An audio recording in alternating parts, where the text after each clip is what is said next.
What's happening? This is the Tap In podcast. We are live inside the Tap In studio. I got a special guest. I had to bring him back.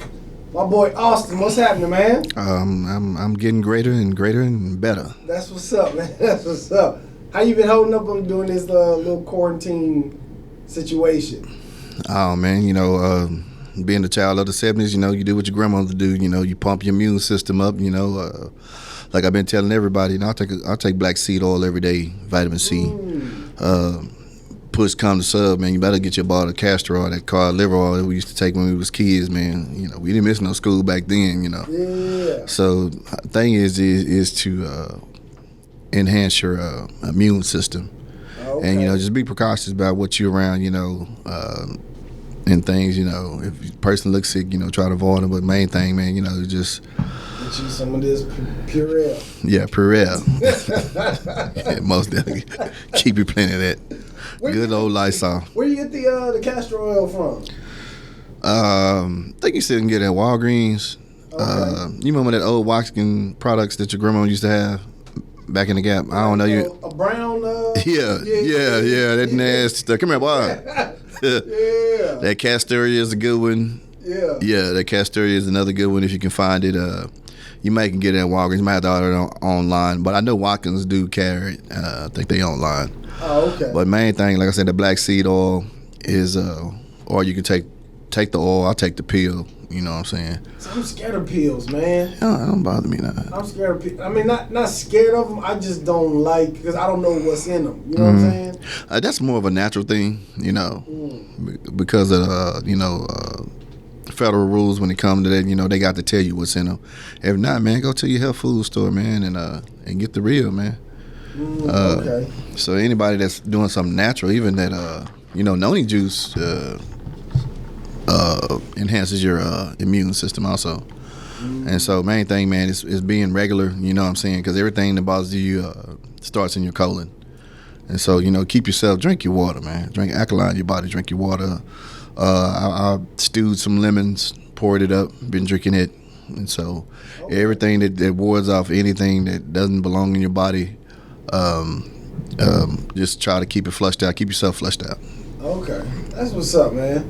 All right, well, I'm gonna have to adopt all of that because what I've been doing is just making sure I'm Purelled up, Lysol, disinfectant wipes, showers. I just started as soon as I've been running to the store for my wife because she's pregnant. Right. So I've been every time I come in the house, been putting stuff in the wash machine, just taking all my clothes off, putting it in the wash machine. Most definitely. You know what I mean? Just making sure I'm just clean until all this is. Because I found some stuff that you spray on the carpet if you have carpet. Really? Yeah, disinfected. I found it at Walmart, and I forgot the name of it. But I spray that on the carpet every day. Even in the Lysol disinfected stuff carpet. I mean, even because you really, man, somebody spitting, you can really track that in your home. Yeah, absolutely. Off your feet. And so, I kind of got in the habit of leaving my shoes, at the door, and then spraying that, disinfectant stuff on the carpet, man. Okay. Just, do it as a way of life, because we don't know who got what, you know what I'm saying? And so that's what I just try to do is to protect myself and, everybody I'm around. Okay. Well, Ben, I wanted to bring you back on because I know last time you were on, we were talking about the Atatiana case. Correct. And I just wanted to make sure the people is updated. Correct. On what's going on with the case and everything. So if you can tell us what's happening. Mr. Austen Dean is, they are going into court procedures now. Okay. So his first appearance was March 3rd, 10-minute session. That's kind of like an overview, seeing what they're gonna what they call put the motions of discovery. Okay. Hey, I'm gonna argue this. I'm gonna exchange information basically.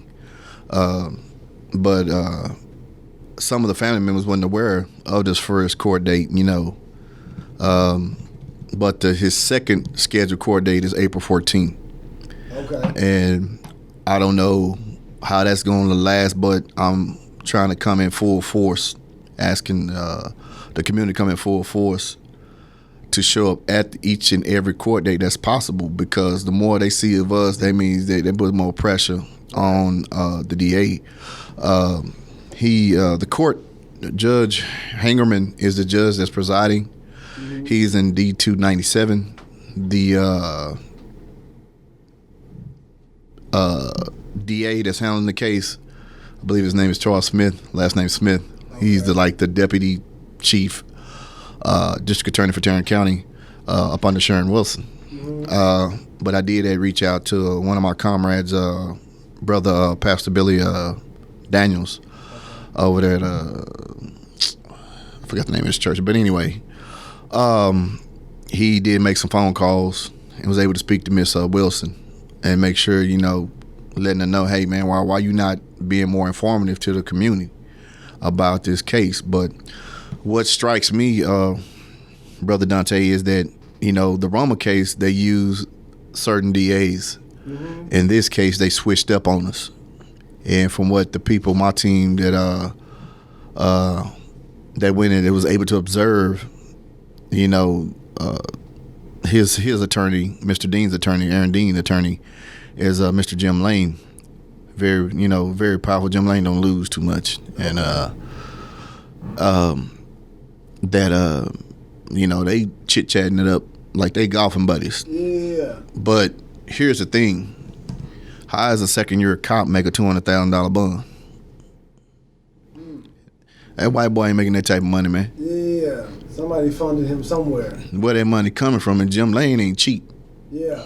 He ain't cheap by no means, which I know he probably getting that little, money through the POA. Well, why would the POA put out that type of money for almost a closed case? You know what I'm saying? Right.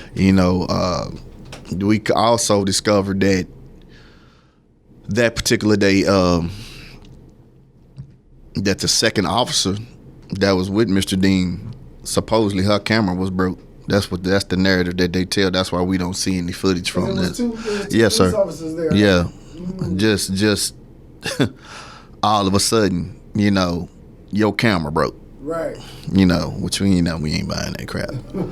And so, I post quite frequently to keep much attention to the case. But speaking to one of my comrades, which is from the Hispanic community, I'm gonna hold his name, but I just like to address him as comrade. Okay. And he informed me that our good mayor had been going around, visited Dallas to try to find ways to keep us calm and try to silence the ones that they feel that's going to be the most vocal and outspoken about this situation.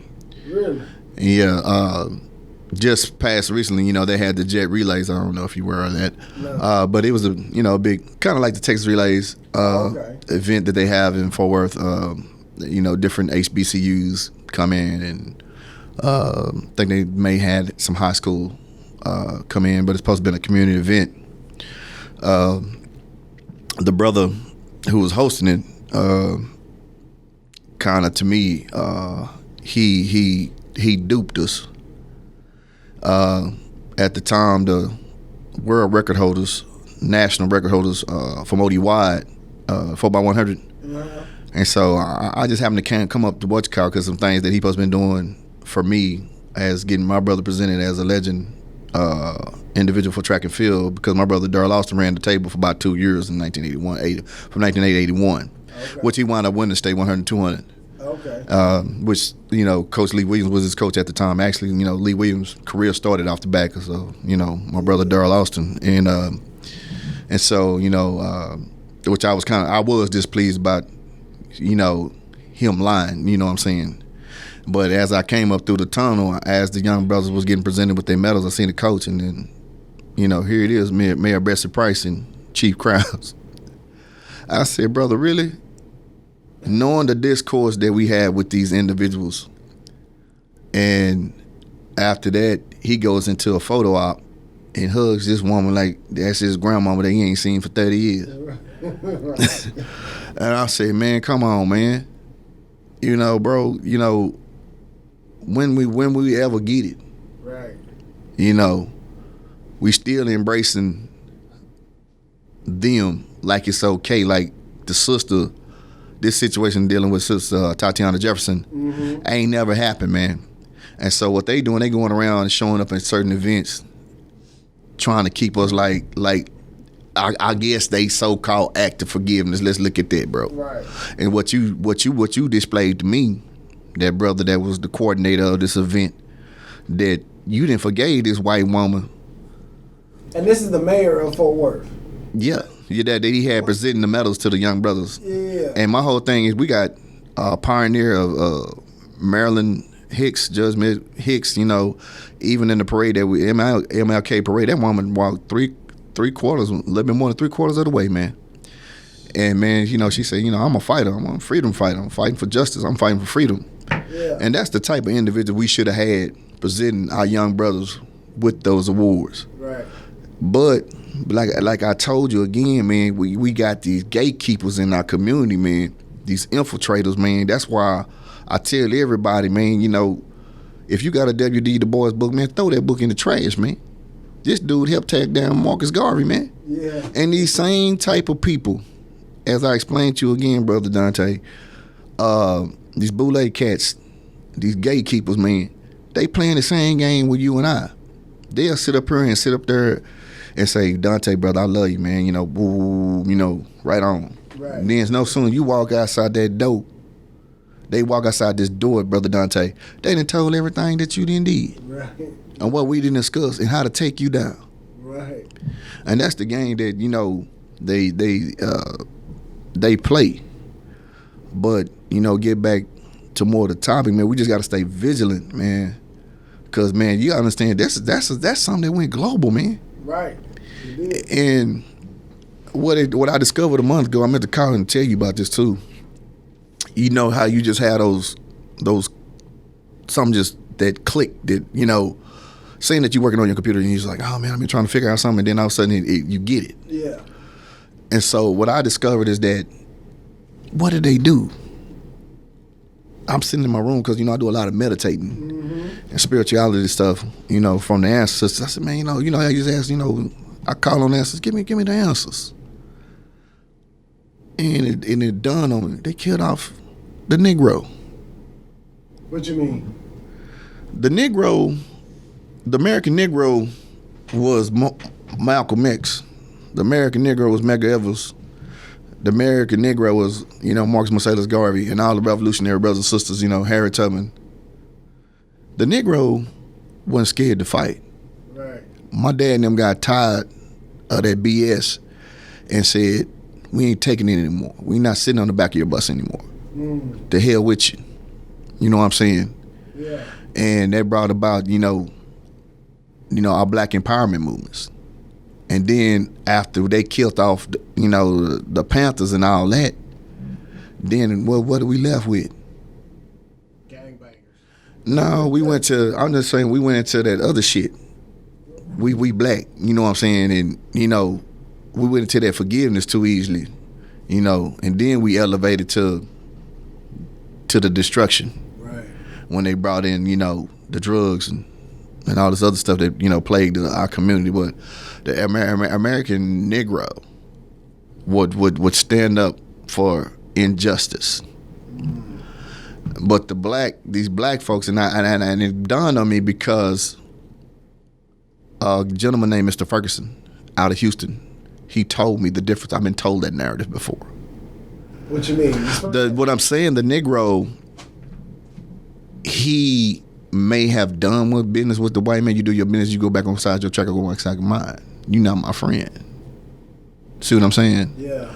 But sudden, once we got into a better economic and betterment for ourselves, I'm not saying empowerment because that's the injustice use that word empowerment. You know, when you empower your people, you empower everybody around you, you know, socially and consciously, right, and economically. Right. And, you know, through your education, your health. You know, we had all that at one point of time. Yeah. And those were the Negroes. Yeah. You see what I'm saying? Yeah. And they understood when we had Black Wall Street. See what I'm saying? Yeah. Hell, even a nigga had enough sense to fight back. Right. Right. You know, and then all of a sudden, because you live in 76132, 133, and some of these more lucrative neighborhoods, and you got Boss Charlie living next door to you, all of a sudden your attitude changed. Yeah. All of a sudden, especially my brothers in that corporate world, I see them all the time, bro. All of a sudden they switch up, man. Why is that though? Why are they switching up? Are they? Because I did it since we talked. I've done a little research on the Boules. Yes. On the fraternities and sororities. Correct. And then also I guess they can be considered the Boule as well, but like the 1% black people. Yes. You know what I mean? I did a little bit of research. Oh, that Talented 10. That's what you're talking about. Yeah. Brother Oscar Cooper that founded the Omegas, but all of them was in the same secret society. Yeah. Every last one of them. And it just like, because I'm a Kappa. I'm a Kappa Alpha Psi. Dig it. And I was starting to think like, do I have Kappa brothers that are part of the Boule? Of course. That I know of. No, a lot of them. Your frat brothers are maybe Fortune 500 cats. Some of them may be in, what's it? Howard. What Howard? University. University. Okay. What they? It's a lot of y'all. What alphas? A lot of alphas come out of Howard. No. Is it Kappas? Is it Kappas? Kappas came from Indiana. Yeah. But if you look at majority of your corporate CEOs or presidents, VPs, what is Cory Booker? I think ain't Cory Booker your frat brother, or is he alpha? I don't know. You talking about out of Cory Booker's out of like Baltimore or something? Something like that, yeah. I don't know if he Kappa or not. But I started. But majority of your whatever frat they come from, man, you don't get there unless you are part of that Boule society. Yeah. I mean, I'm talking about Savoy magazine a couple of years ago when they show you the most influential 100 Afro Americans, male or female. Yeah, man, that's what they do, man. That's who they are. And how is it that you at this plateau and you don't reach back to help and leave the door open for the rest of them? Right. See, Harriet Tubman just didn't free herself, but she went back and snatched the rest of them brothers. You know what I'm saying? Right. Even watching on Netflix, Madam C.J. Walker, she didn't just help herself. Yeah. She helped the rest of the sisters that was, you know what I'm saying, even the brother. Yeah. Had the innovation to put her out there. Yeah. That was the American Negro. Yes, that self-made movie was a beast. Beast, yeah, you know what I'm saying? Yeah. And even some of the things may have been off track, you know what I'm saying, which, that's just Hollywood. Yeah. They always gonna slip something off in there. Yeah. That's why I tell people all the time, man, pick up the book. It don't make no sense that we do not have a movie about George Washington Carver. Why? One of the greatest minds. Booker T. Washington, one of the greatest minds. I don't even want to talk about Brother Benjamin Banneker.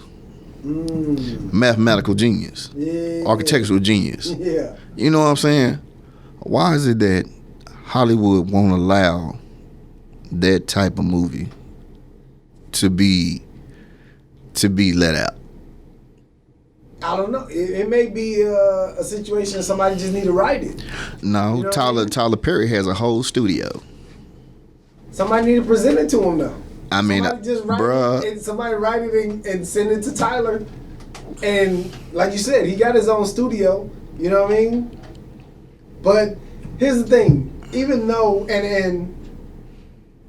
Tyler has a studio, Tyler is in the business of making money too. You know I mean, that type of narrative. Yeah. Of Benjamin Banneker.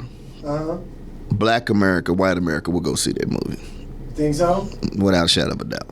Especially Carver. But Carver, he was the brain behind the Ford plant. Mm-hmm. I mean, that's a fact. I heard he was trying to get Black Americans to go back to Africa. I mean, yeah, he was along with Marcus Marcellus Garvey. Yeah. All of them were pretty much hand in hand. Yeah. But Du Bois, because I graduated from, what was it, Yale or Harvard, whatever he graduated from, one of them schools, you know what I'm saying? Yeah. You know, he went into something else, man, because he wanted to be part of the Skull and Bones so bad. I heard about that too. And which is true. And, you know, the cat that started the Boule was out of Michigan, I think Patrick something. He was like a pharmacist or something, like a doctor or something like that. But, matter of fact, pull it up. I took this picture. But they part of that talented 10. Yes. All of them was in the same. It's called the Sigma Pi Phi. Yeah. I took this picture, right? Yeah. And it's everybody who started the Boules. Every dude who started the Boules is in that picture, and it's a fraternity called the Sigma Pi Phi's. Yeah. And that's why I was like, I think Du Bois was part of them too. who? Du Bois. Really? Yeah. Yeah, I believe that too. And but you know, the talented 10, they was part of that too. But you know, niggas don't own shit, so I don't really wrangle with them too much. Yeah. Because you'll get skewed off your journey of what we're trying to do to reawaken a powerful engine that we're trying to galvanize and regalvanize, because we know how to do, we just choose not to do it. And not only them, you know, some of them are behind our pulpits, man. Yeah. You know what I'm saying? I mean, if religion is your thing, man, but I'm just saying, find the truth. Listen, I'm so, Christianity is so not my thing, because one, I grew up Jehovah's Witness, right? Dig it. And my grandmother, from the time I could remember, was always telling me the church is a bad place to go, right? Mm-hmm. And then as I grew up and then I got in college, I got homeboys that's all they knew was Christianity and going to church, and Dig it. they Baptist. So I started going to church, and I was just like, something ain't, like, these people ain't bad people. You know what I mean? Mm-hmm. I was like, they ain't bad. But, and then I started, after that, I was just like, okay, so if Jehovah's Witness is telling me that these people are bad my whole life, or that's what the perception is, these people who go to these churches bad, I was like, okay, so maybe it's not all true. Maybe all Christianity or maybe all religions have a inkling of truth, but to actually capture it and say, my religion is the truth, that's where the lie is. You know what Well, I'm the thing about it is, as far as the act of practicing Christianity, Jehovah's Witness probably, other than, you know, the brothers over there in the Far East, Church of Bithynia, man, probably about the closest as far as Europeans of what Christianity is, you know, because Jehovah's Witnesses don't hold on to the paganism, I mean, you know, things that's in the Christian religion. Mm-hmm. All of them, but I mean, to be religious to me is to conquer, rape, pillage, steal, and kill and rob. Yeah. And you know, ain't none of them done us any service. Yeah. Now, the spirituality that's behind all religions, you have to know how to seek it out. Yeah. Because if you read something and it pretty much sound like the truth is the truth, you know you can take that for what it is. You shouldn't be robbing nobody. You know you shouldn't be killing anybody, right, or doing anything that's inhumane. Right. That's the spirituality that they held on to in their religion, in all religions. You know what I'm saying? When to enslave somebody or commission somebody to do harm to somebody, or doing all these evil things that we know that ain't right, that's ungodly. Right. You can't believe that is true. And you know, when you write English grammar, you got first person, second person, and third person. Right. You know, and a lot of that is not in first person. And to go back to Genesis, you know, God created heaven and earth so on and so forth, and then he created Adam. Hold up, brother. Yeah. We talked about that. Yeah, man. Who's the cat who wrote this, man? You know, and so some of the things, even with the, religion, is misogynistic. I wish I knew somebody who was really deep into like African spirituality. I mean, Dr. Clark pretty much explains, man. Really, man, the thing about African spirituality, man, we believe in the universal God. Yeah. You know what I'm saying? We have an understanding of the chakras. We understand the emotions and what makes you tick. Yeah. The pineal gland, the pituitary gland. You know what I'm saying? This is your database. This is your information center. Yeah. We understand what the pyramids are. The pyramids is right here. Yes. We don't wake up, say boom, and then you got basically your own eye horse, however you want to play it. Right. It's just the point. It's about human dignity, man. That's the basis of it, bro. Of understanding that the ancestors and the way of the ancestors and the certain things they did to stay connected to the universal God. You know what I'm saying? Looking at the wind, the moon, the stars, the water. You know what I'm saying? Those are things, if you look at research, E-file is the closest thing that you can get a clear understanding about African spirituality. Yeah, that's IFA. Okay. And, the principles of the Ma'at, which is MAAT. And so we had our own belief system of the universe prior to whatever was handed down to us. Mm-hmm. We talking about 10 light years prior to what they considered as organized religion even came about. And, everything about spirituality is about human dignity. Right. You know what I'm saying? Treat your brother like you want to be treated. Don't do no harm to your brother. You know what I'm saying? It's a human thing. You know what I'm saying? Our ancestors didn't have jails because we had no need to have one. We didn't have wars because we had no need to have one. Right. Because we understand the humane part of how to treat each other. Right. But when they got colonized, they got flipped into something else. That's when they began to dehumanize us, beat you down and strip you and inject you with their way of thinking and their way of doing things. And that's what brought about the inhumane part of the African. And so until we got rebellious, and then they began to kill us off. But only one place they didn't colonize, and that was Ethiopia, because at the time when they tried to invade Ethiopia, they Menelik the First wiped them out. You know what I'm saying? And so those the spirits of that type of I'll say fight that we have to instill in us. When you start teaching your children African spirituality and making them understand, hey man, my ancestors didn't do that. Right. We didn't treat each other like that. Don't treat your brother like that. Not only that, but misogyny puts that woman in a minor. Quit putting that woman in a minor. That's our problem. Right. Our African spirituality don't teach that. The African spirituality teaches that the womb of the man, we don't come from the woman, we come through the woman. Right. So therefore, she is the mother of the universe. Right. And so that's the way, that's injecting our brain. So we hold our the woman to a higher point, and every woman should just to be about embraced the way that you embrace your mother. It's a direct inclination for you to be inclined to treat your mother with dignity and human dignity and respect. Mm-hmm.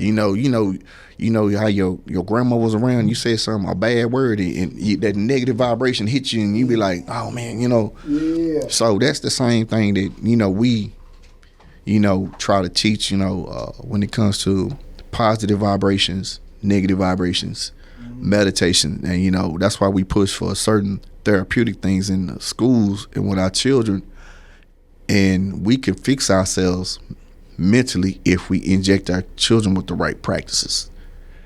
And so if you take 10 minutes out your day before your son even get to do anything, take a time, burn you some white sage and meditate with that child, whether it's jazz, earth tone jazz, and see how he click in. And then we start feeding them lessons. Because why? You know what you done did? You done cleared his mind. Yeah. From that bull crap. Yeah.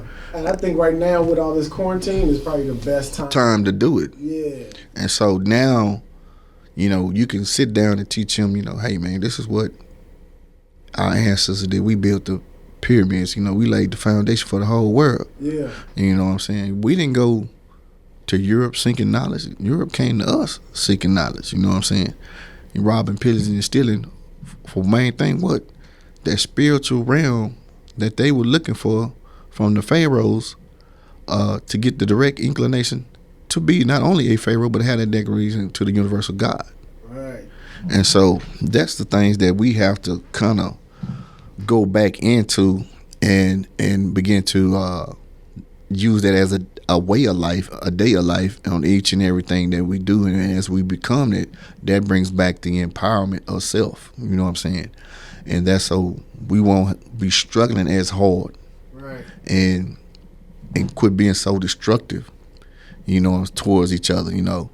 You know, we hate for no reason. Right. We hate each other like the racist white boy. For nothing. You know, sis over here, she got braids. I ain't got none. Who does she think she is? You know, just objectifying and judging all the time. Man, that's the attitude that religion has brought to our people. Yeah. You know what I'm saying? Because it's a fear and control thing. Mm-hmm. If you don't tithe, you condemn to hell. Right. I mean, if you look at Revelations, this dude talking about a serpent gonna come out the water and with 6-7 heads. Man, come on, man. Yeah. I'm 50 years goddamn. I ain't never seen no shit like that. Right.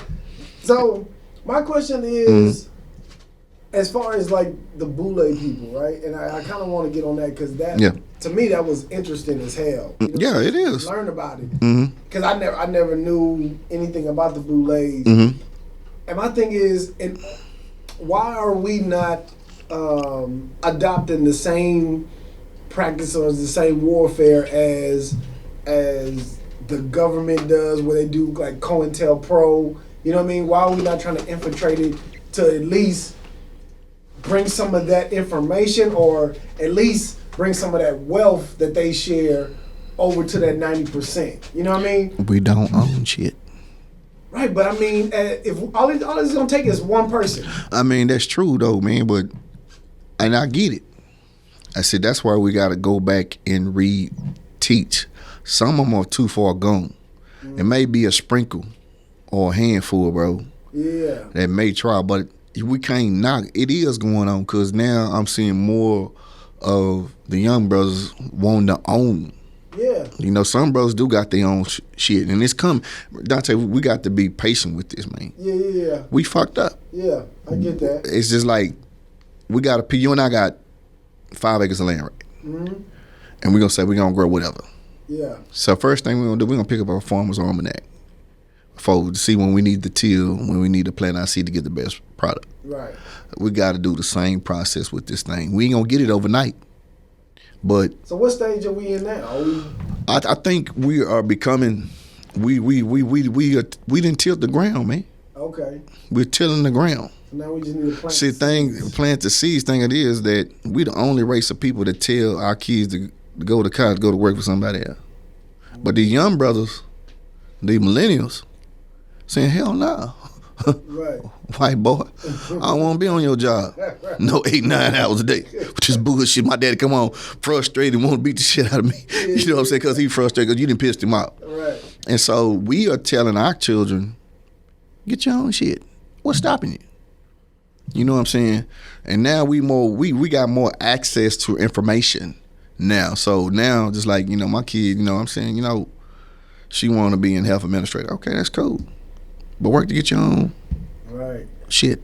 Right. Or get something that you control. Right. And I think that's what a lot of them, they want to control things, but they want it in a quick fix. So what we have to do is slow them down a little bit and show them, hey, brother, let's take these steps.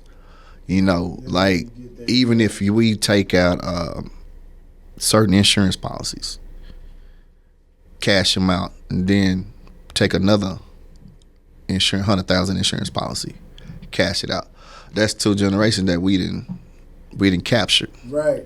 So when you have yourself and your son, see right now, take $100,000 out on your son. By the time he matures, he may cash out 30, 40 grand. Then you roll that to whatever, maybe it's college education, whatever you want, how you doing, but you do to keep the same cycle, bro.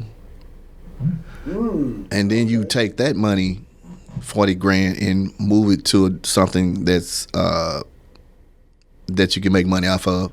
But you take another policy out and you do the same thing. So what kind of insurance policy would I need to get? You know them term policies? Yeah, the ones that you can cash out. So do the term one that you can cash out. Because I was thinking, because I got a life insurance on me, just in case, you know what I mean? Matter of fact, just this morning, I just got a statement that says, in the year 2043, my premium is going to go to $247. And I was thinking like, okay, $247 is not a lot of money. You know what I mean? And I'll have my kids all pay into that $247. So whenever I do go, they can reap the benefits of that money whenever I'm not here no more. You know what I mean? But take out the term where you can cash out before you go. See what I'm saying? I do that term right now. Okay, yeah. But I'm saying you cash out. And how do I cash it out? It just it should be. It's something on it. No, you just cash it out, bro. You cash out on the policy. I didn't know you could do that. Yeah, man. Yeah, you got something where you can cash out, man. Just talk to your insurance agents, bro. I mean, that's the first thing I asked when about the term policy. This is one that I can cash out. How long do you have to? Usually, I think some of them 10, 15, maybe close to 20 years. I don't know. Okay. All depends how long it is for you to. But you want it to mature somewhere you can come out with a nice little piece of change. Yeah. And then you can always take out another one, man. That's what I'm telling you. This is information that I need to know. And then, financial literacy is something that we need to teach our children. We used to do that. Economic, consumer math. Yeah. You know what I'm saying? All the other wrangled up shit that they teaching is not life skills. So here's my problem with when people say financial literacy. Because when people say just financial literacy, that covers a wide range of things, right? What exactly? Main thing, if you're gonna start out, consumer economics, you got to learn how to maintain yourself, bro. Right. Before you go anything else. That's what I mean by financial literacy, is understanding the banking system, the mortgage system. You know what I'm saying? Interest rates. What's a good investment? What's not a bad investment? You know what I'm saying? Okay. What can you do to make money for self?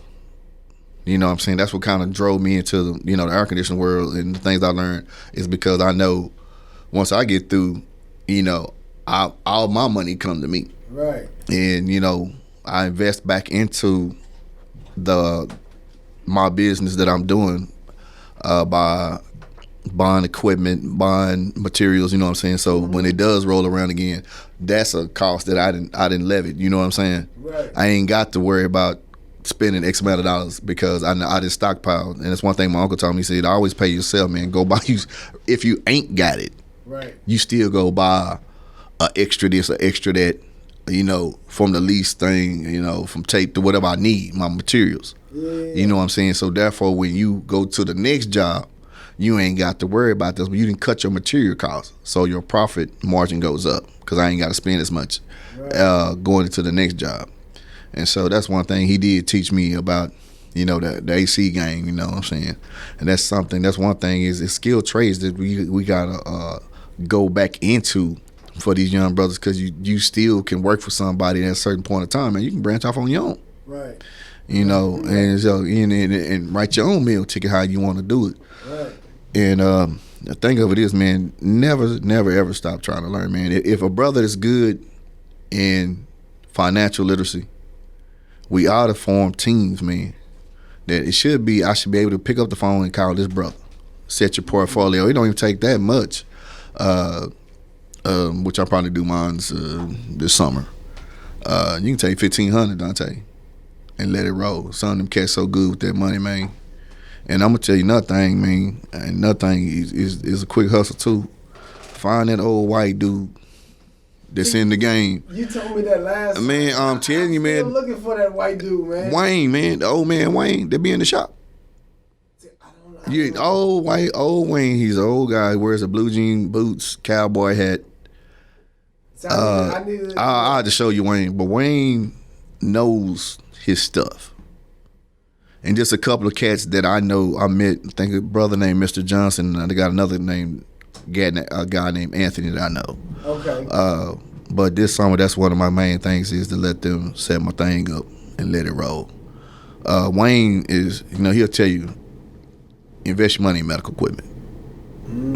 Especially right now. Right now, you know what I'm saying? Yeah, especially right now. Everybody running the gold. Gold ain't the ticket, it's cobalt. What's cobalt? Cobalt is what they put in cell phones. That's one of the most. That's why China got their nosy butt over there in Africa. It ain't the gold, it ain't the diamonds. It's the cobalt.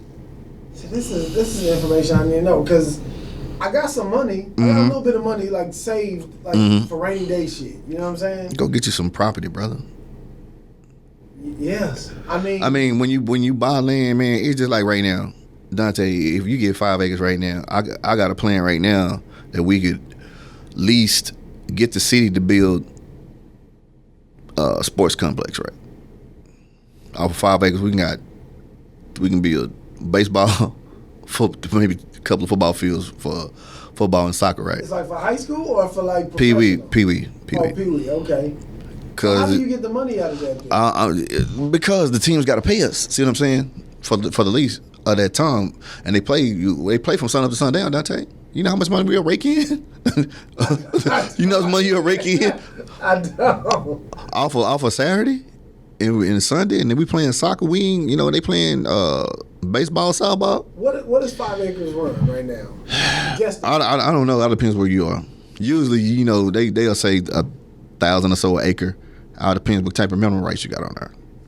I mean, that's the last time I was kind of into it. But then again, man, you just have to shop around, man, because like, if right now the schools really don't want the kids on the school football fields, right? But we pay tax for it, so they got to let them play. Right. And so look how many leagues there are.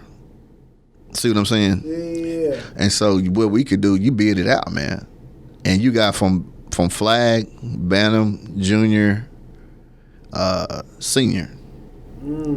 That's just off of one team. Yeah. Both teams got to pay the fee for each age group.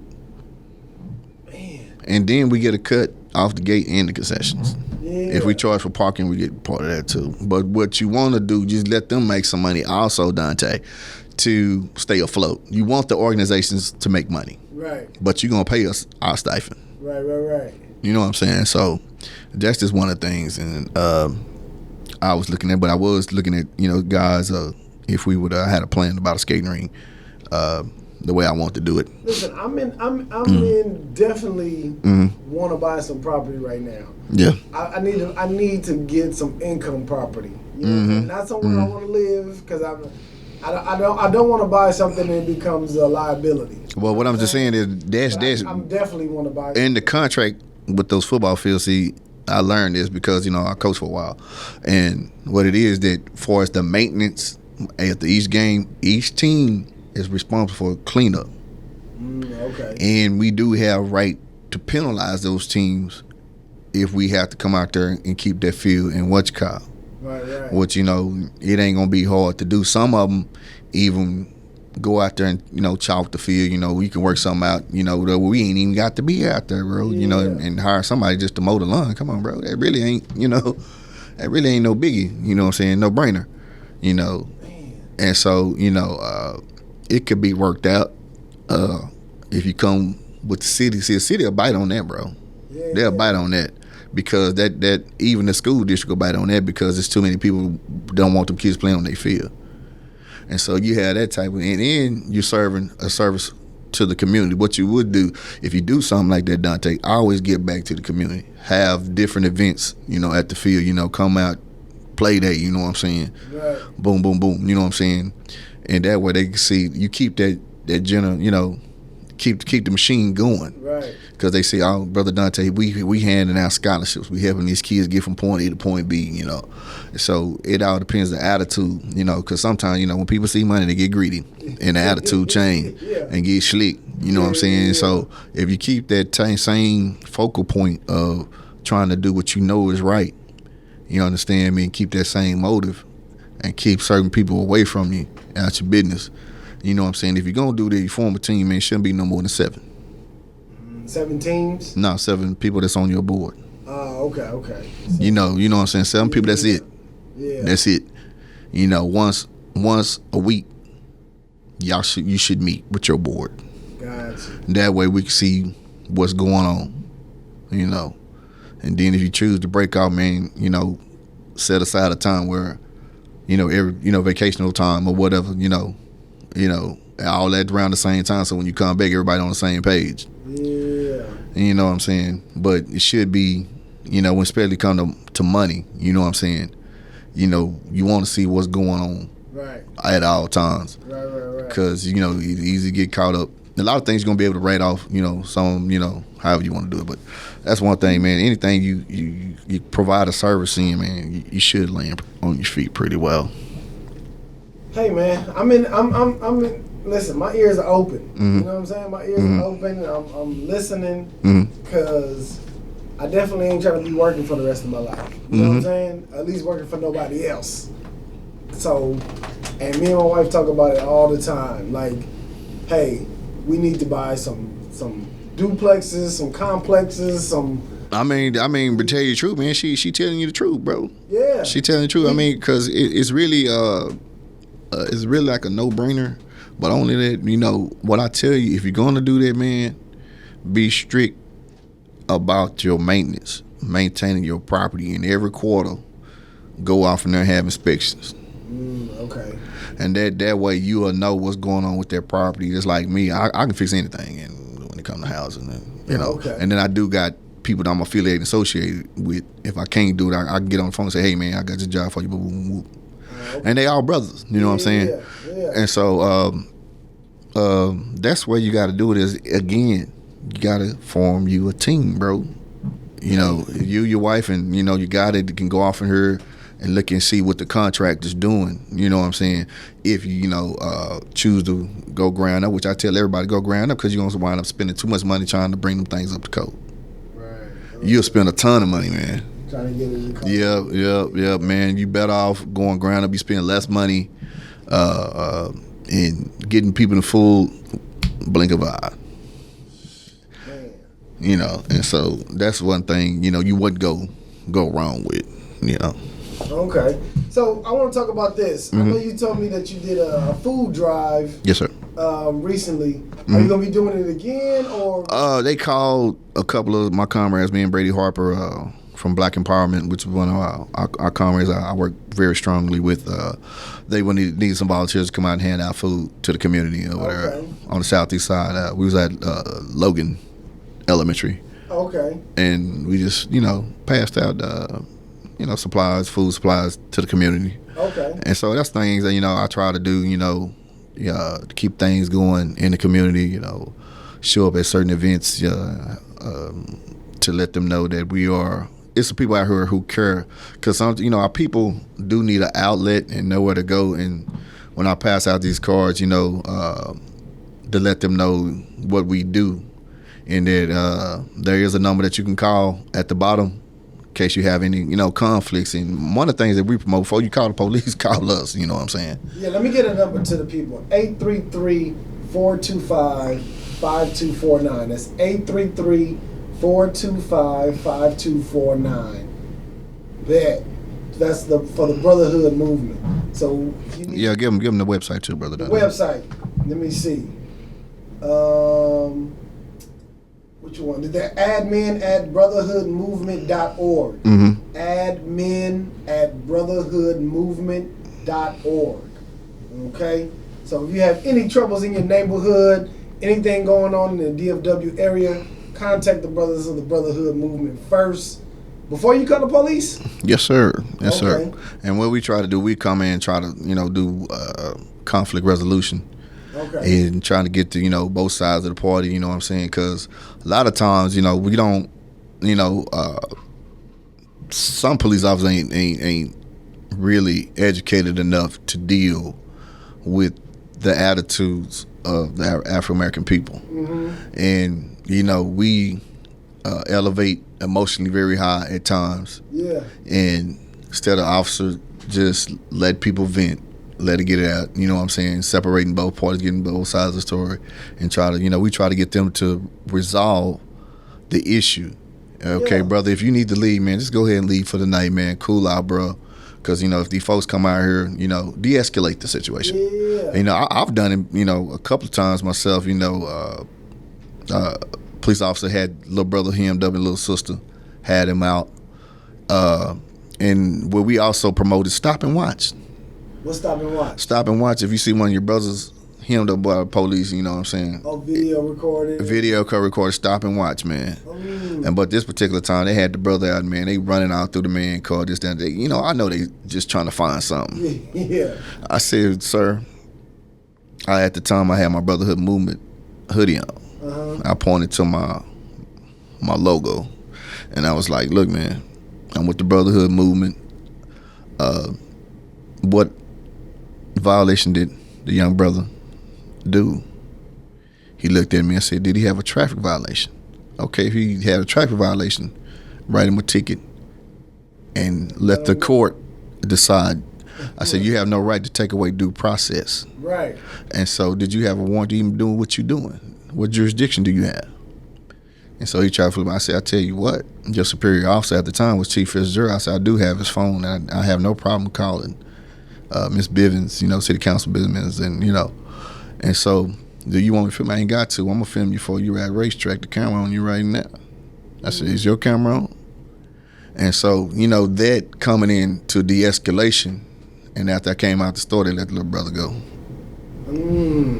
And see, the thing about it is, you know, when you speak their language of understanding certain laws and what they supposed to do and what they give their oath to do, you know what I'm saying? If the man has committed a crime or such as he has a warrant, take him to jail, man. Let the court deal with him. Yeah. And all that extra is unnecessary to you. And you create provocation and make stuff go to where the brother will, you know, get frustrated with you. But then, you know, when I go to some little talks with these officers, you ask them, man, why you do that? Who taught you to do that? Right.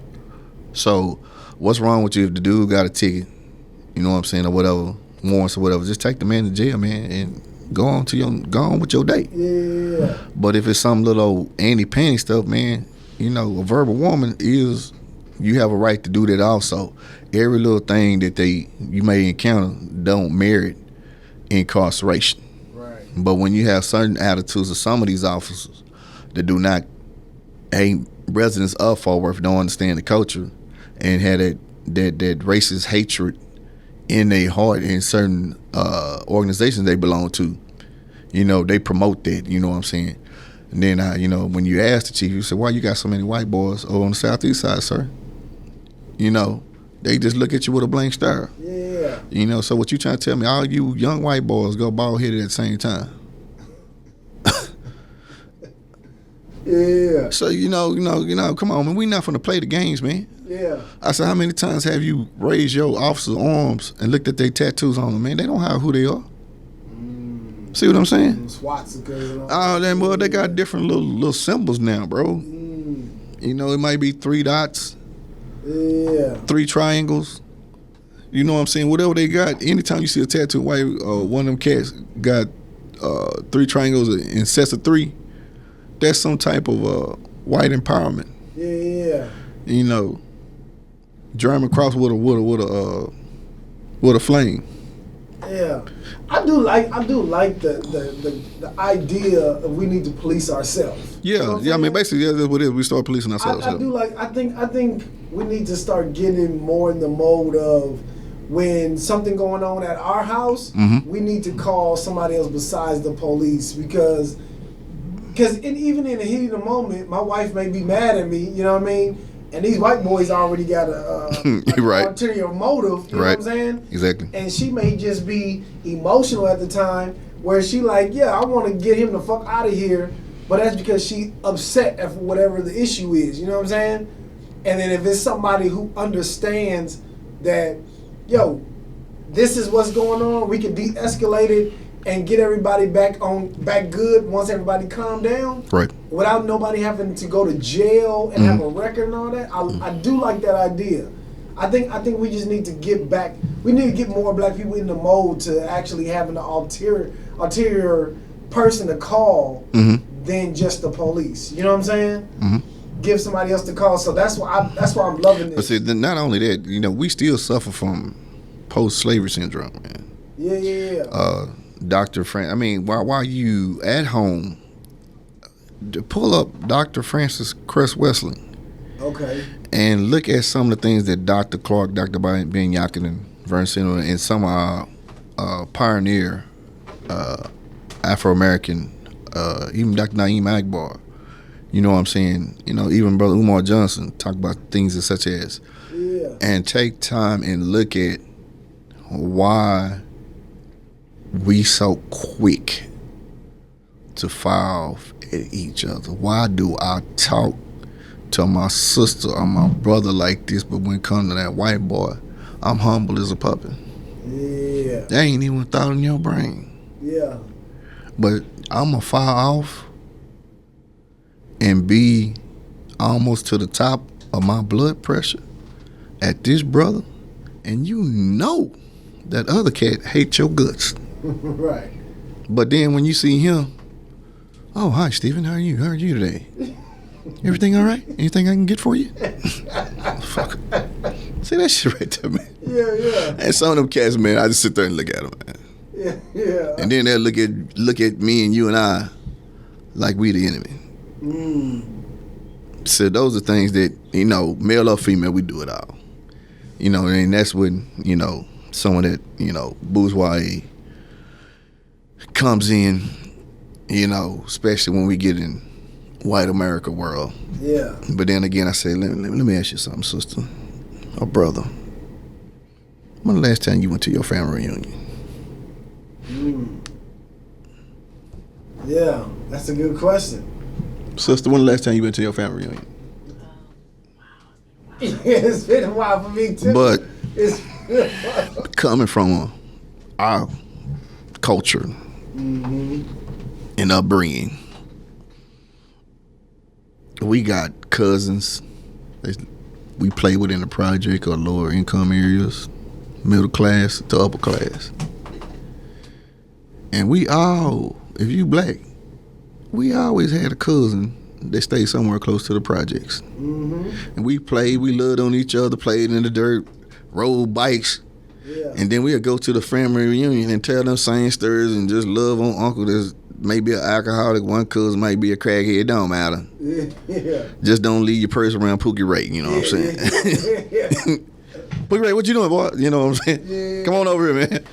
Get you something to drink. Man. But anyway, I'm just saying, we got all that filtered in our families, man. Right. And it don't matter, bro. It's the same scenario, no matter north, south, east, or west. But we know how to deal with it. Yeah. But you don't treat him any worse because that's your cousin and you grew up with him and you love him. Right. See what I'm saying? Right. It don't matter to you. Right. You know what I'm saying? That's still your cousin. And then what I'm saying is that we get to a certain plight and we start acting like those that we dislike so much. Right. And we start treating each other just like the European treat us. See, that's my discourse. That we get this zip code disease. I'm this type of cat. I don't care if I go to the boroughs of New Jersey or to the highest plight of a gated community. I'm the same cat all the time. I'm going to treat the people that's down in the boroughs with the same human dignity and respect as I'm going to treat anybody else on top of the hill. Yeah. And that's in between. I mean, that's the way my grandmama pretty much brought me up. Because, you know, ain't no black person born with no silver spoon in their mouth. because we don't own shit. That's a lie.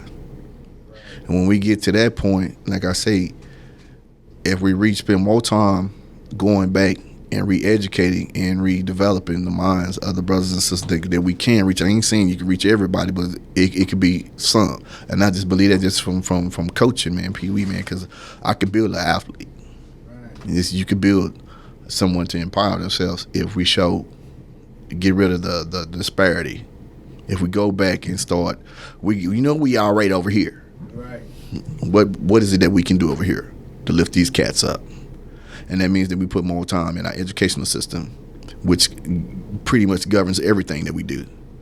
And so more we put pressure and putting the right people in those seats to govern our educational system, it will elevate up because investors don't invest in nothing that don't produce nothing. Exactly. That's how it goes. Yeah. And so that's why I put so much pressure on the educational system. I just discovered today they having a Family Action Center. I finally fought for that and finally got it. And what Family Action Center? Well, actually is we call it basically it brings the child and the parent together. If say the sister needs resources, mm-hmm. which is hard to get, that's like the hub. You know what I'm saying? Okay. If saying you could provide clothing, food, or whatever, medical, attention, but this is a place where you can go get the information the sister place where you can go help get the assistance with his homework, or she may help getting them getting her back on track, getting a job, or whatever we need to sustain ourselves in the community. Is it kind of like how the Black Panthers did back in the day? Yeah, it's same, brother. It's the same concept. Okay. It's the same concept. So seeing if we had something going on dealing with the community, okay. That's a hub. We can set up here and say, hey, we got this going on. We got this fair going on. Boom, boom, boom. Yeah. And so that's the way that we can stay connected. So if a parent want to know what's going on with your child in the classroom, you go to the Family Action Center, pull up, assignments there. Okay, we need to work on this. Yeah. You know what I'm saying? So it's just a way because some of our communities don't have, resources, internet or whatever. They can go there, right, and stay in tune, with today's world. And so those are things that we push for. I think they got one at Sunrise. I seen today. I think another one's supposed to be over there on YMLA campus. Okay. Once they transform that school. Okay. But we also got to be diligent about the funding. We didn't have 3 bond packages in Fort Worth, man. It's totaling up, close to a couple of $1 billion, man. And our schools still look the way they do. Yeah. I'm like, bro, y'all don't question that type of activity, Yeah. Associate of mine was, she's on the budgeting committee, And I said, how is it that you looking at the money and you see the money going to the west and not to the east, and you don't say nothing about that? Yeah. I said, something wrong with that, but I find something about her and I understand why. If you read in between one line. Sorority sister. I just looked at that sister in her face one time. I said, blah, blah, blah, blah. And she admitted to it, man. I was like, well, you can't do nothing. Okay. Because you took the oath. Right. See, when they take the oath. The Boule oath, right? Yeah. Okay. They serve, they take the oath to serve the global white elite. That's their oath. And you have position ranks off in there and called Anchor, which is ANCHOR, sound like anchor. Mm-hmm. But that actual word means hidden devil. And so, and you do these homosexual rituals. I don't know I'm bisexual, bro. Because they ain't going to let you in unless you do it. Wow. And I heard something about the Boules that their oath is to protect the table, which the skull and bones, mm-hmm. that they actually people who actually that's the table. Yeah, that's the table, man. Yeah. They when they kiss the ring, bro. When they kiss the ring, that's the oath, man. Yeah, they have bowed down to serve the global white elite. You don't be no hillbilly Bob being in the Skull and Bones. Right. You dig? Right. And almost got killed behind it when they was trying to get what was it, George Bush, and he was trying to Daddy Bush was trying to get them to integrate. They almost chopped his head off, man. Really? Told him what's going on, man. Yeah. But that type of white supremacy. That's white supremacy. The white supremacy, the Bilderbergs and the Bill Gates, the Bezos, Warren Buffett's. So that's white supremacy. Yeah. White nationalism is them old dumb, sorry white boys couldn't help us if they wanted to. Yeah. If you can't make the stock market go up and down, that's not white supremacy. Right. You know what I'm saying? Right. I mean that you supreme. Right. J.P. Morgan, you supreme. Right. Miss Walton, 59 billion. Yeah. You supreme. Yeah. You don't tell me. You know what I'm saying? Their attitude, I don't know if you've been around them. Sis, I don't know if you've been around them. But them type of white folks, you don't tell them what to do. I don't know if you've been around. I say I've been around them. I haven't. Now, them type of white people come out their house if the police walk for that and look at them. Like, what the hell you got something to do? Right. You need to have your ass out there on the highway. Right, traffic check. What you doing? Right. No, don't you nobody didn't tell you because, I graduated in Southwest in the late 80s, 88. Came in 84. Okay. And some of my classmates, they doctors, they lawyers, that's the table, their parents sat for them. They country club kids, you know what I'm saying? And parents were doctors and, whatnots and own shit, and they like, their attitude is like, they ain't finna be no damn cop. Right. They ain't a thought in their brain. Right. But that's just how they are, man. They are conditioned to run shit. If you ain't run shit, you own shit. You ain't the employee, you the employer. Right. One of my classmates, he invests Fortune 500, handle rich white folks' money. Let's put it in short term. And I hit him up and say, "How? What you doing, man? Don't put your money in the 401k. It's a losing. You gonna lose." And he said, "You lose, man. He's finding you something else, man. Yeah. To put your money in." Yeah. And so he said that's a losing game, and that's somebody that's on the inside, right, with white supremacy. And so you kind of just play the game like our grandpa. I mean, like my dad's uncle. My dad told me, I don't think Uncle Bug did a day of manual labor in his life, but he worked for bankers. And so Uncle Bug got in, and he learned to where how to roll his bread. When he was a farmer, he know when to buy cattle, when to buy hogs, and sold when they sold. Yeah. And like back where my dad and them from, a little small town called Downsville outside of Waco. Downsville? Yeah. Okay. Over Highway 6 is a little hole. Anyway, outside of Waco. But anyway, he was like, they was first blacks in that community to have electricity, lights outside and playing croquet. And, but their grandmother was like, the great-granddad was like the first cat to have his own general store. So some of them Austins had their own cleaners, mechanics, shops. I think some of them up in Lubbock or Amarillo, one of them, I think he had a cousin that was an undertaker, on front of home. So that type of drive was kind of embedded in some of my foreparents, my dad's uncles. Okay. And so those are the type of attitudes that we gotta regenerate. Yeah. Because of segregation, we had to do it. Right. As a way of life. Do you follow? I'm sorry, I didn't cut you off. Go ahead. Do you follow Jay Morrison, the real estate dude? I heard of him. Yeah, I read some of his stuff. Yeah. What do you think? Because I don't know if you heard about. He was trying to. I know at one point, probably like a year or two ago, start up another Black Wall Street in Oklahoma.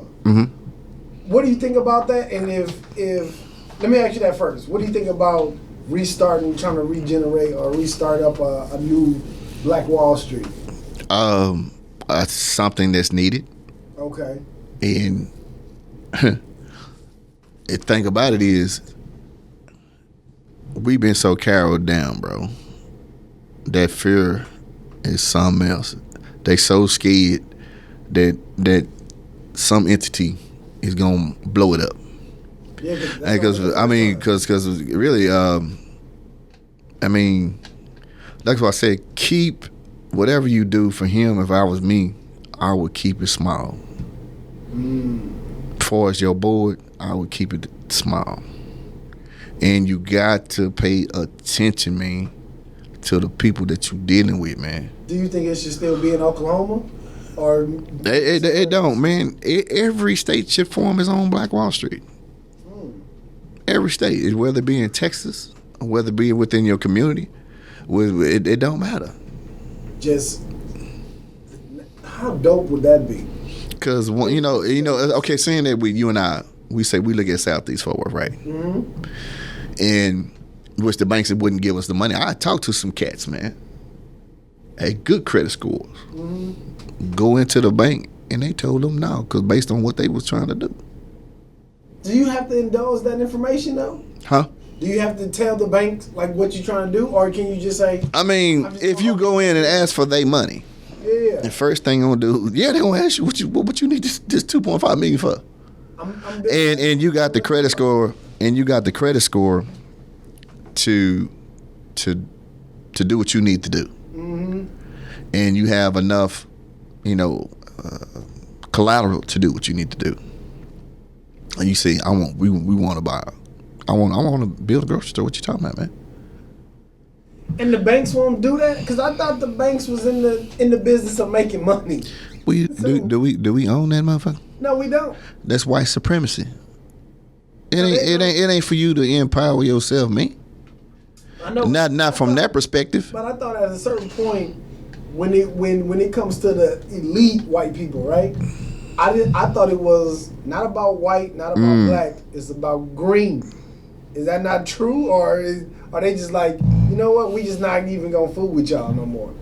Because I thought. I mean, some of them. That's not all of them, bro. Oh, okay. See what I'm saying? You got degrees of them. Now the younger ones ain't got no problem with it, but when you get the old ones, may have an issue. The young one, he see money. Yeah. And not only the younger one, he been around black folks. Yeah. Some of his homies might be black folks. Yeah. So the millennials are different. They're a whole different bang. You know what I'm saying? Yeah. They ain't got all that other shit filtered in them. Are they the ones that's working at the bank? Yeah, because they computerized. Yeah. All that old shit, they gone. You know what I'm saying? They run circles around them old folks, when it comes to that shit. Yeah, they got the young bloods. They got the young bloods off in there. That's what running the show. You don't see nobody young people at Wells Fargo Financial Center over there in South Lake. Oh, okay. You know what I'm saying? Oh, yeah. I mean, they don't be stuck in the times. Right. Because they got to keep with the times when you're dealing with banking and financial institutions. Yeah. And so, it all depends. I ain't saying not to do it, but why is it that we haven't done it? Because we make the worst horrible investment on the face of the planet Earth. Look how much money. We the largest consumers. I know. I'm just saying, about $2.3 trillion a year? Something like that, yeah. And I guarantee you, probably about 15%, 18% go to our churches, our religious institutions. Goodness gracious. And then you take what you saying 10% what you make annually and you give it to the church, man. Look how much money you didn't put in that dude's pocket, man. Yeah, I know. That's per person in that church, man. Yeah, I feel you. And then Malachi say they talk about the storehouse. They got nothing to do with their church. They don't say the church. That shit to do with their church. The storehouse or whatever address you lay your head in, man. That's a bunch of shit, man. They ain't stop that, man. See, that's shit. I have a discourse with cats. These mega church cats. Yeah. All of them Boule boys work for the government. As long as they keep us subdued and not having conversations like you and I have. Yeah. You know what I'm saying? It's just us having this type of conversation. TD Jakes wouldn't allow it. That's crazy. That's the type of Negro he is. That's crazy. I mean, I hate to say it. You know, That's this fucking fairy tale of forgiveness has been a demise to us. That hope has been a demise to us. And that damn, I mean, you gotta look at faith. We talk about those three before we even talk about goddamn facts and the truth. We look at facts and the truth like it's a goddamn plague. Yeah. How many people that you know that's watching today got the encyclopedias inside their house? Probably nobody. They don't sell encyclopedias no more. Do they even download them up? Nah. That's a book that's based on facts. If it's 10 feet from this wall to that wall, it will not be put in that book. And if you look at the footnotes, at least about 8 to 10 people have took that same measurement before it's placed in that book. Shit. That's what I'm saying. If it's 93 million miles from the Earth to fucking the sun, and you look in the footnotes, it's about 10 motherfuckers, the scientists, that did that shit before it get put in that book. Yeah. So whatever, we have to get off of things that don't produce shit. We need to stop masturbating. We like shit that feel good but don't produce shit. Right. You know what I'm saying? This goddamn unproductiveness mentally, you know what I'm saying, is becoming a demise. Because we act like because I don't look this way as an African, if I don't wear a beard, if he wear twisties, he has this type of attitude. You don't even have 2 seconds of a conversation to find out what's going on with that brother. He might be a genius. That brother might be a doctor or lawyer. You don't know that. What you do is objectifying because that's what the European told you what you should look like in order to be accepted in their world. Right.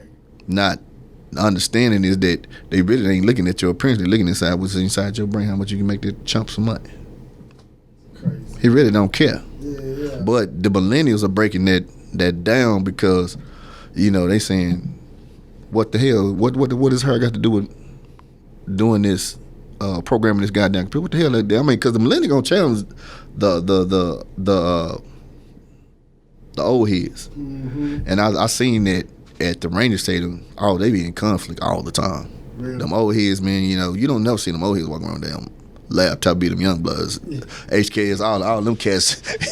They in their late 20s and 30s and shit. They look at what them old dudes ask one of them questions like, man, you don't get out of my face with this shit. You know what I'm saying? You know what I mean? It's funny though, man. Yeah. But you know, that's what the times are changing into. But for us, man, we have to look at, you know, I think for every $10 that you put into that collection plate, the church should give $5 to empower the community. That's what they should do. That's what they should. But we damn fools to tolerate it. Yeah. When the last time that nigga showed a statement on the property that church? Half of the motherfuckers paid for it just about. If they ain't took out no second mortgage to send Lil Ray Ray to college. Yeah. Now some of these churches been around a long time, bro. And the bank ain't finna let you take no 50-year mortgage, nigga. You lying. Right. Not on no church. 15 is the max. Right. And so, just off one services, man, some of these churches collect, you know, 67, 80, up to 100 grand easy. That's off one service, bro. And now they sit around here scratching their head because of this pandemic. Now you want to play the scare tactic. Oh, Revelation said this and said that this was going to happen. But anyways, cash at me. Cash at me. The heavenly divine cash app. You know what I'm saying? But still hold on to your tithes. Yeah. They gonna do away everything in the Old Testament. You gonna hold to the tithes. All right, brother. You know what I'm saying? But so I'm sorry. Tell the people, because I know with this whole pandemic. Speaking of the pandemic thing. Are they gonna still hold the court case for Tatiana? You know what? That's what we supposedly everything changes every day. Yeah. And they said the 7th. Now I think it's gonna last. Some say it's June, and so we have to see. Okay. But either way it go, the docket has to be reset, Okay. we'll get it, and I'll let you know. But I'm just asking each and every brother and sister, man, across America. You know, this is our sister, and not only that, not to get inform you. You know, the young brother is still having mental. He's been traumatized. Talking about the little nephew. The nephew. Okay. The little brother's still having problems, man, with this, and I beg the sister to file child endangerment charges, and that's what gets me about her advisors, or why they hadn't done it. You know, you can run up a $200,000 tab on the GoFundMe, but yet and still, you won't tell the sister go down here and file child endangerment charges against this dude, because if we miss on this, at least we'll have this. Right. I don't even understand the DA not even doing it. They act like the little boy wasn't even in the room. He ain't had nothing to do with nothing. You know what I'm saying? That guy's still traumatized because, you know, he loved his aunt. You know what I'm saying? That was his aunt, you know. And she trying to protect him, and, you know, y'all straight up killing this woman. Right in front of her. Right in front of him, man. And dig, man, you know, those are the things that drive me, because, you know, if you think about that, brother, what does it feel like to close your eyes and have that tape go off simultaneously over and over again? Right. And he had to carry that from the time he seen it to the time he get, you know, until the time he may expire, man. So we don't know the county or the city hasn't offered any services to this young brother, like therapy sessions. But you know, to allude to this brother, you had this type of woman at our relays. Talking about the mayor, right? Yeah. Had that woman at our relays, bro. And I'm like, man, how can you know? And thing about it is, you know, like he gloated about it, man. Mission accomplished.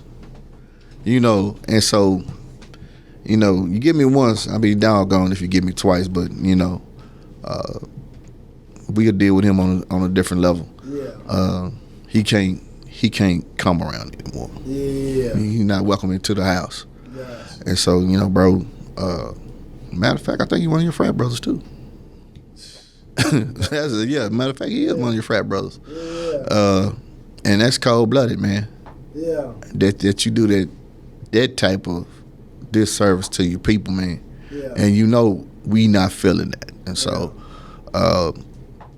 but we gotta keep this thing going like a uncontrollable forest fire. You know, when it comes to this one, man, because everybody's looking at firework, man. Yeah. And, you know, even the brothers and sisters from abroad, man, I hope during this course that, you know, I'm really not even, I'm tripping off the news media, man. You know, they know when the court date, so they got they own, you know, they little informants off in there, man. Yeah. And, you know, and then when the bruh went down to that first court date on the 3rd, you know what the DA asked him? What you doing there? Who told you about the court date? Even when Pastor Daniels called and spoke to the head DA, Miss Wilson, she asked him, who told you? How did you know about that? Damn. See how it works? Yeah. It's a bunch but what I'm just saying is when they say that, they didn't have some conversations. Right. With some of them gatekeeping niggas, and that they thought they could keep it quiet. Yeah. And they question. Now, why would you ask that knowing this is public information?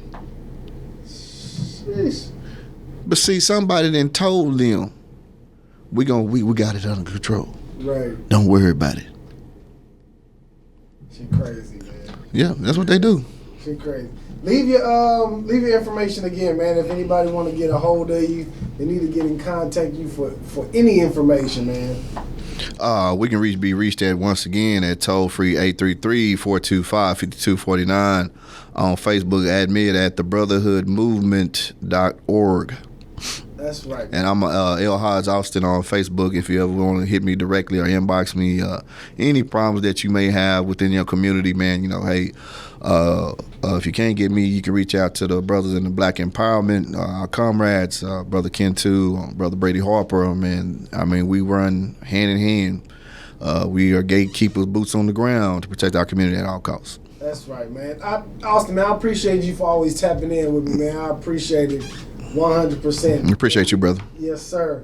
Yo, this is the Tap In Podcast. Appreciate y'all for tapping in with us. We'll holler at y'all next week.